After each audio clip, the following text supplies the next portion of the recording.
সেদিন ছিল ঐশীর জন্মদিন, আর ওই তখন 8:30 মতো বাজে। আমি রান্নাঘরে ঐশীর জন্য খাবার করছিলাম যে ওকে খাইয়ে ঘুম পাড়াবো, কিন্তু হঠাৎ দেখি ঋতুর গলার আওয়াজ, আর এসে দেখি যে ঋতু চলে এসেছে দাদাকে নিয়ে, আর সঙ্গে দেখো ঐশীর জন্য কত খাবারও নিয়ে এসেছে। আজ ঐশীর জন্মদিন ছিল, তাই ঐশীর সঙ্গে দেখা করতে এসেছে ঐশীর মাসিমণি আর মেসো। খুব ভালো লাগছিল যে হঠাৎ করে ঋতু এভাবে চলে আসলো, আর ঐশীর এই স্পেশাল দিনটাকে ঐশীর এই মাসিমণিটা আরেকটু স্পেশাল করে দিল। এই যে ঐশী তার মাসিমণির থেকে এত গিফট পেয়ে তো ভীষণ খুশি হয়ে গেছে, তাই মাসিমণিকে নিজে একটু মুড়ি খাইয়ে দিচ্ছে।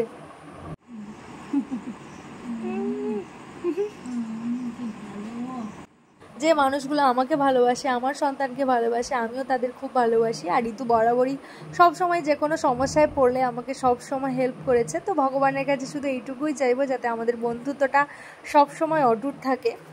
আর সব থেকে ভালো লাগে এই জিনিসগুলো, এই যে সবসময় খোঁজ রাখে ঐশী কী করছে, কেমন আছে। আর কাকু মানে ঋতুর বাবা তো সব সময় মানে মাঝে মধ্যে মনে হলেই চলে আসে ঐশীর সাথে দেখা করতে। তো এই জিনিসগুলো সত্যি ভীষণ ভালো লাগে।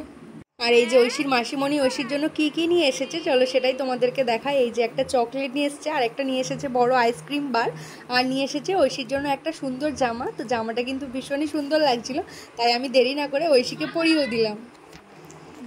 এই যে এদিকে ঐশীর মামু ঐশীর জন্য আবার একটা চকলেট নিয়ে এসেছে, আর ও চকলেটটা নেওয়ার জন্য দেখো ব্যস্ত হয়ে গেছে। মামার থেকে চকলেটটা নিয়ে আমার কাছে দিচ্ছে রাখার জন্য। কিরকম বদমাশ দেখেছো?